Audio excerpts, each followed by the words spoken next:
Because even as the weather gets colder outside, the NFL offers stay red hot on FanDuel, and right now new customers get $150 in bonus bets with any winning $5 moneyline bet. So you can bet on the Browns to beat the Bears this weekend, and if that wins and you're a new FanDuel customer, you get $150 in bonus bets. So if you've been thinking about joining FanDuel, there's no better time than right now to get in on the action. The app is simple to use, and there's a wide range of betting options, including spreads, player props, over-unders, and much, much more. So visit FanDuel.com/UCSS to kick off the NFL season. FanDuel, an official partner of the NFL. FanDuel, an official partner of the Ultimate Cleveland Sports Show. And shout out to our guy, Dan Berger, for turning $10 into $335 this week for a same-game parlay in the Browns win over Jacksonville. He had Elijah Moore, Jerome Ford, and Njoku over alternate touches. Kareem Hunt, an anytime touchdown scorer, and the Browns' money line, that paid out at plus 3,200. So shout out to Dan Berger. $10 to $335. If you have a winning FanDuel ticket, send it to us. That's a nice one. It is a nice one. We had a bunch of Browns winners. We'll continue to showcase them the rest of the week. But let's talk Flacco. Let's talk backup quarterbacks, Jay, and why and whether or not Joe Flacco is immune to what we've seen happen to so many backup quarterbacks throughout the NFL. They start hot, then they teeter off, but Flacco's not your ordinary backup. You guys think that there's going to be a regression? I mean, there's reason to believe there will be. Yeah. There's no way he's immune. I don't think any of us are going to guarantee he's going to slide back. It's also would be silly to say he's immune to it. Sure. The guy he's been for the last 5-6 years is a guy who gives you a couple of good games and then gets benched. That's what he's done. I mean, he's been a backup for a reason for 4 years. Does it mean it's impossible that he could play well the rest of the year? No, it doesn't mean that, because as we've seen quite often this football season, a lot of bizarre things have happened. So it wouldn't stun me if Joe Flacco played well the rest of the year. It also couldn't surprise you if he stinks the next 2 weeks and then gets benched for DTR again. I think both are on the table. Ty, what do you think?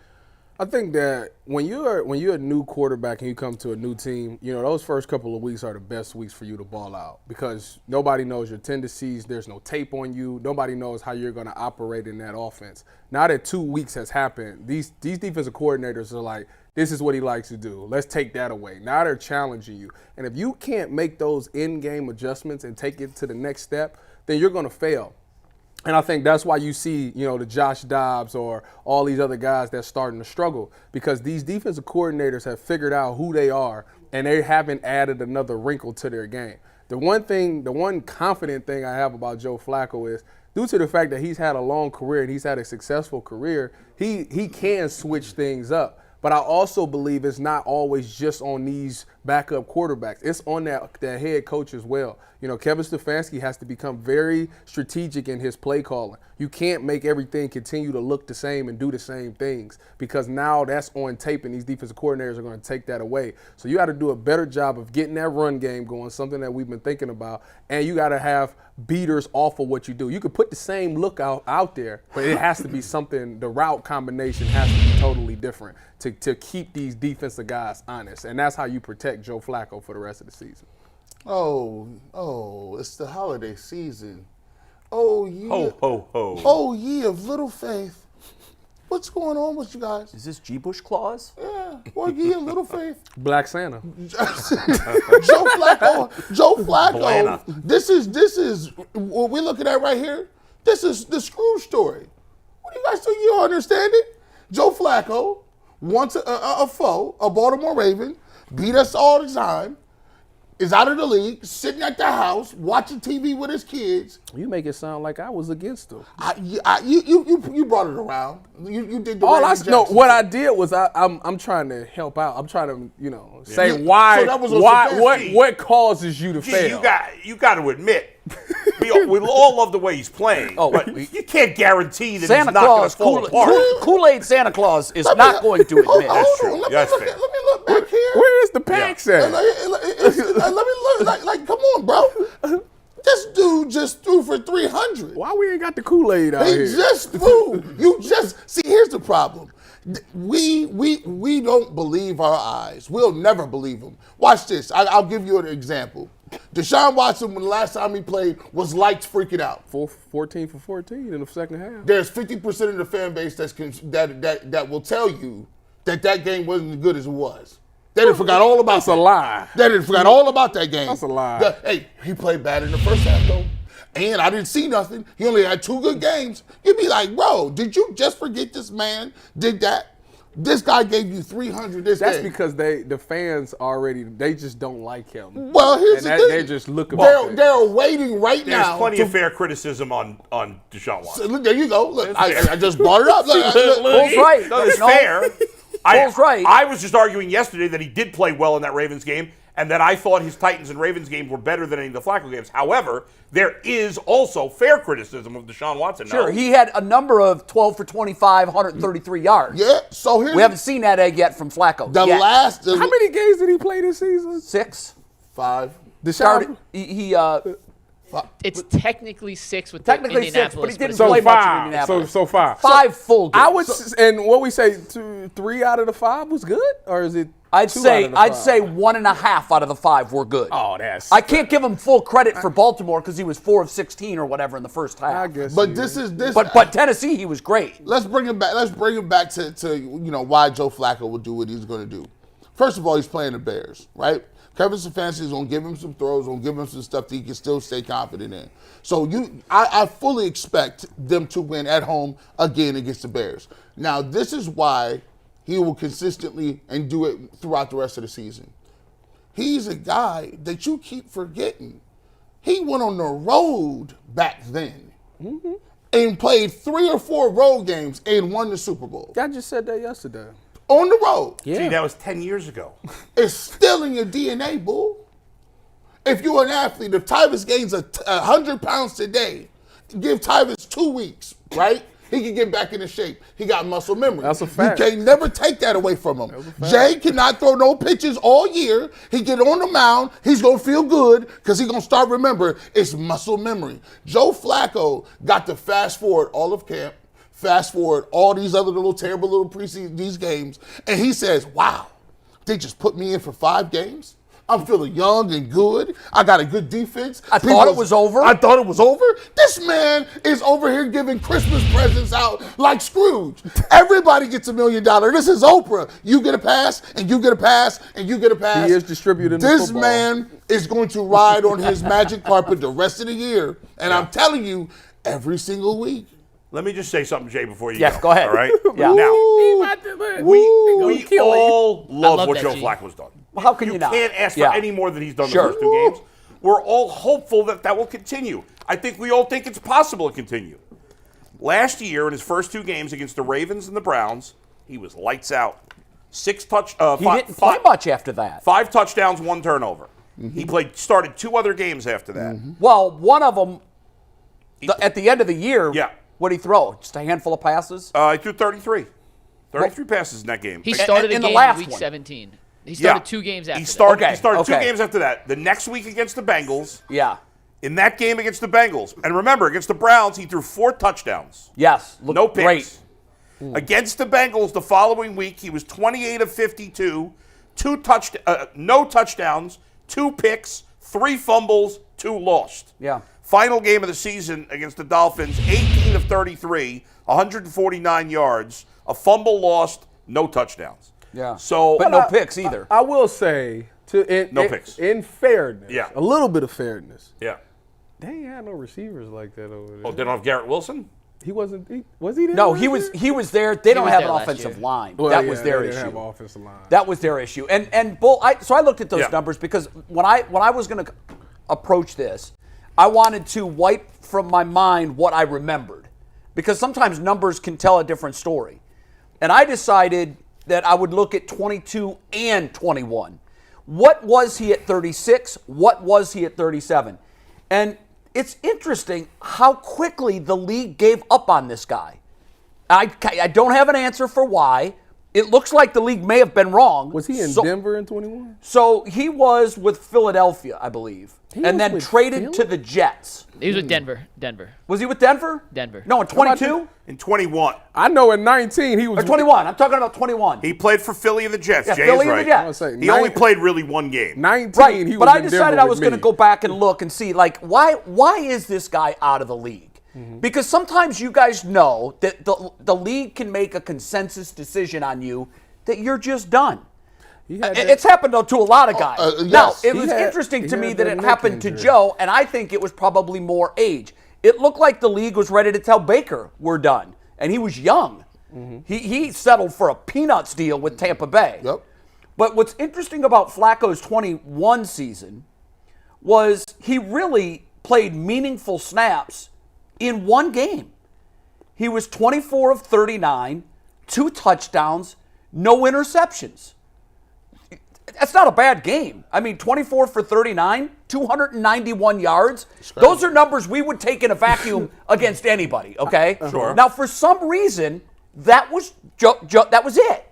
We didn't see Joe again until last year. He sat the whole second half of the season. Who was Philly's quarterback back then? Gardner Minshew? He didn't play for Philly. He No, played for the he Jets. was at Philly to start the season. He finished with the Jets. Right.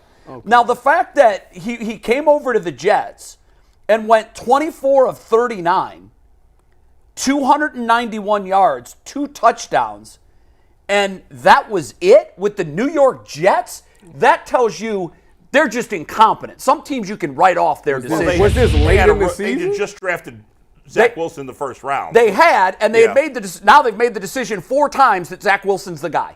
No, I'm not making that up. 4 times during his career, the New York Jets have said, "Yep, he's the guy." 3 times they've said, "No, he's not." So right now he is presently the guy. But what we've seen with Zach Wilson is this: like there's just no consistency. No, it's more. So what- it's more like Yeah, no, I know, but you look at how he played last week. I know the game got out of hand in the second half, but they scored 30 second half points last week. Yeah. I think my point here is sometimes the collective league says to a player, "We've seen enough. Thanks for the memories. Here's the door." And I think with Joe Flacco, that was the case, and I'm not completely sure why. After watching him play for 2 weeks, he's lost nothing in the arm strength category. At all. Nothing. He has lost nothing in the veteran eye department. He can still dissect defenses. He can still see open guys before the ball is snapped. You and I know that's one of the big. biggest skill sets a quarterback can have. He has not lost that, and you rarely do. Usually the body just can't keep up with the mind. Yeah. What I'm saying is, Bull, I have to go back to something Bull said and co-sign it. No way this guy's immune to a drop-off. No way. Why? Nobody's immune. Look at Patrick Mahomes. Nobody's Like, immune. guys that's can... his receivers ain't catching the ball. Understandable. That's why he's had a drop-off. But what I'm saying is, no one is immune to drop-offs. No one, yeah. especially today. Yeah. So what I would say is, I keep that statement in my mind. As I'm watching Joe on Sunday, I'm going to remember Bull saying, no one's immune to it. He's not immune to it. However, if I had a pile of currency and I had to push, I can split it. I don't have to put it all on one side because I wouldn't make that bet. But I would be a lot closer to where G is. Because again, going back to his last 5-6 games, these are all really good numbers. Yeah. He's still completing. He's passed for 300 I think in it's- 3 of his last 5 full games. Right, but his last 2 games last year were bad. Really bad. I don't want to say really bad because I I know guess the Bengals get 4 turnovers. I know when you looked it up, I looked Yeah. it up as well because I have the numbers here. The 22 numbers again. The start of the season, I think that was pretty impressive to me. With he put up against Baltimore, he was 37 of 59, and I remember the week before they played the Browns, we're like, you throw 60 times, that's a recipe to lose. I mean, they were down in that game big. And they ended up losing 24-9. His completion percentage was 63%. He threw a touchdown. He threw a pick. But it was what he did against Cleveland, and we all watched that. It was what he did against Cleveland that made me say, my God, how is this guy banished? He's killing you. Yeah, this guy still can still do it. Then, weirdly, again, the Jets. Some teams you just have to write off on their incompetence.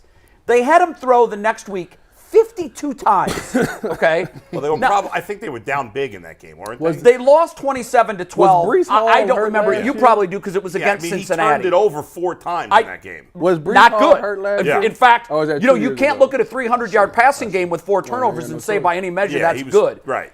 Now, what did those turnovers look like? I don't know. He had 2 interceptions. I would say this about the fumbles. You can understand why a quarterback for the New York Jets would have a lot of fumbles. Their line has been Swiss cheese.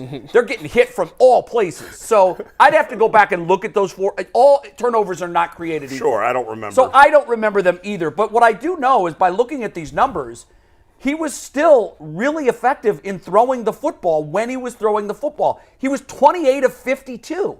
So again, he's been right around that 60% mark, and he's been throwing for 300 yards. The next time he played, he was 1 of 3. It was spot injury duty. Then the last game of the season, which I'm always cautious on measuring someone's stats the last week of the season, and we all know why. What's the other team doing? Yeah. What's your situation? Clearly, the Jets were in ride it into the sunset mode. He was 18 of 33, 149 yards. He did not throw an interception. He did not throw a touchdown. I think you said he fumbled. The reason I bring up all these numbers is I just don't see where there, and it's not a big sample size. It's only 7 games. If you count in this year's, it's 8. Jay, let me go back even further because I'm going to help you make your point. Okay. Going back to 2018. I didn't go back I have it. any Going further back than to 2018. So right. after his last full year as a starter in Baltimore, Right. so 2018 to 2023, he started 28 games. He's Okay. thrown 37 touchdowns, 19 interceptions. those He are does manageable fumble. numbers. He has a fumble issue. He does, But his which I don't record- understand. He's got one of the his biggest record's hands in the 8 and NFL. 20 though, so it hasn't necessarily translated to success. He's 8 and 20 in those 28 starts. Yeah. Now, But 37 touchdowns, 19 picks. But who was he playing for? He had 9 Well, starts I for the always- Ravens, I- Denver, and Denver, the Jets. Like, it's bad. Yeah, teams. not good teams. I'm just giving you the numbers. Some of us have used records against other people, but I don't really do that. His teams was bad. Joe has been up and down. He has not been a consistently good quarterback in a long time since they won the Super Bowl. That's a fact. He has not been. Consistently good? No, Yeah, you're right. no. But here's what, and this comes back to an issue we've talked about all year about backup quarterbacks. In old days, remember Don Strock was the quarterback in 1988 that had to come save the Browns season when Bernie got hurt. That year they used 4 quarterbacks too. Back then, it was not uncommon to see, well, hell, Bernie Kosar rode out the end of his career. He was a career backup. Because of the dynamics and the economics of the league, that's no longer afforded NFL teams to have that luxury of paying a veteran money to be a backup quarterback. What I'm saying is, I think what the league was telling Joe is you're no longer top 32. You're just not. Even with the New York Jets, which you can argue that all day long. I think the league was saying you're not top 32. But for the Browns, they don't need him to be top 32. The Browns needed a bullpen guy. They needed someone to bring in relief and save the season. And so far, he seems to be able to do that. I just think that we have to be reasonable in our thinking that he has not been like for the Browns to get as far as we'd like him to. In theory, he's going to have to play well, or at least relatively well, for 10 games. If you're thinking about the Browns going to the Super Bowl, that's 10 games. Yes. Maybe 9 if they ended up as the 1 seed, which is unlikely. But possible. Yeah. Okay, but at least 9 games, if not 10. He hasn't. When's the last time he played 10 games? 6 years ago? Last time Joe Let Flacco alone played play 10 good. games in a He hasn't- season was 2017. Sheesh. Okay, that's a 5, long 6 time years ago. ago. 6 years ago. All right, and when's the last time he played more than 2 or 3 good games in a season? It's been a long time. It has. It's been a minute. To ask him to do that now at 39, Well, we can't make that seem like it's a sure thing. is No, what I'm it's saying. not. Yeah. Again, not a sure thing. It's also not a sure thing that he's going to have a huge regression. If I had to bet my chips, I would put more on him playing well enough for the Browns to continue to go. Bottom line is this comes down to Kevin Stefanski and his play calling. Listen, Right. you got to be able to save. You can't have this man throwing 40 times for 10 straight weeks. Like, I don't think that's what you want to do. You got to get that run game involved, and you got to make sure that you putting him in situations where you know he can thrive in. You can't. And the reason he's been able to be successful is a breath of fresh air. It's like when Aaron Rodgers was with Nathaniel Hackett. You know, Nathaniel Hackett go off and be a coach. He wasn't that great. Aaron Rodgers wasn't that great without Nathaniel Hackett, but together they're really good. Yeah. That could be the same situation with Joe and Kevin Stefanski. They understand each other. They speak the same language. And right now, Kevin Stefanski's putting him in situations to win games, and he's managing it and making those throws. Right. As long as they continue to do that, they'll have some success. But the moment that they don't and Kevin doesn't put him in a position where he knows he can succeed in, it's going to fail. And Flacco has brought an energy to the team, a veteran energy. That's to the team, no undeniable. doubt about it. Yeah. And I'm going to shock you. I'm going to reiterate something Tyva said, which I rarely say. I'm going to shock you guys. What is that supposed to be? Wow, he There barely we go. co-signs your comments. You I'm not talking to him You for the rest of the misunderstood show. what I'm saying. You misunderstood. It's not that I rarely agree with you. I rarely agree with the fact that you got to run the ball more. But I agree. Now, the problem is, unlike you guys, especially Jay, I don't think their running game is very good. I don't think Jerome Ford is very good. We can agree to disagree. I think he's I'm not going down there. I think he's a pedestrian back. Okay. But the running, the last 2 weeks, I've had no problem with a lot of throws because that's just the way the game has gone. Well, in particular, Joe's last feeling week, it. their pass defense was 30th in the league. Right. You got to throw. And Joe was feeling it, and he's fresh. Well, now he's taking a few hits. Yeah. Right? Because he's taking a few hits. He's 39, almost 39 years old. They are going to, over the rest of the season, have to run the ball more. There's no doubt about it.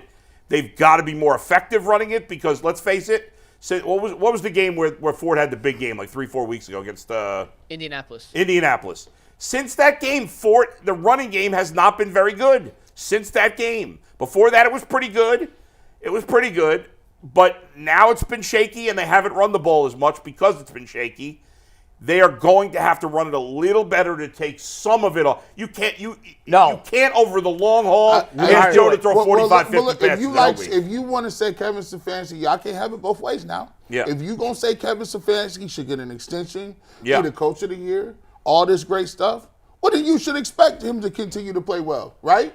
Because Kevin Stefanski has showed you I can play good quarterback play and put us in a position to be 8-5 with anybody off the street. And I do expect him to continue to play well. I guess my biggest concern is at Joe Flacco's age, is he going to take a hit that's just going to mess him up? Hopefully Well, not. But it doesn't even matter at his age. They're all one hit away, as we've seen. We've seen 23-year-olds go out with one hit. I think we've We've seen seen it 38-year-olds go out. 50-something times this year. I just Yes. think that out of all the quarterbacks that's played this season, Joe Flacco fits what Kevin Stefanski wants to do the most. Oh,